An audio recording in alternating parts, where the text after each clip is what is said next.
Praise the lord. దేవుని నామానికి స్తోత్రములు. ఈరోజు దేవుని మాట ఇర్మీయా గ్రంథం 31వ అధ్యాయము 3వ వచనము. చాలా కాలము క్రిందట యెహోవా నాకు ప్రత్యక్షమై ఇట్లనెను, శాశ్వతమైన ప్రేమతో నేను నిన్ను ప్రేమించుచున్నాను గనుక విడువక నీడలా కృప చూపుచున్నాను. ఆమేన్.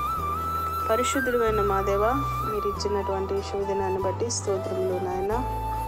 మీ అనాది సంకల్పంలో మమ్మల్ని ఏర్పాటు చేసుకుని అయా మీ శాశ్వతమైన ప్రేమతో మమ్మల్ని ప్రేమించినందుకు వందనాలు.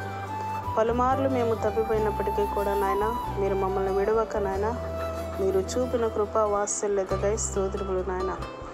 ఎందరైతే నా ప్రభువా ఇట్టి అయా వాగ్దానమును ఇంకా పొందుకోలేక దూరముగా ఉన్నారో అట్టి వారిని కూడా నాయన మీ కృపలో జ్ఞాపకం చేసుకోమని, ఇట్టి ధన్యతకు పాత్రలుగా చేయమని మీరు మాకు ఇచ్చినటువంటి ధన్యతకై స్తోత్రాలు చెల్లిస్తూ యేసు నామములో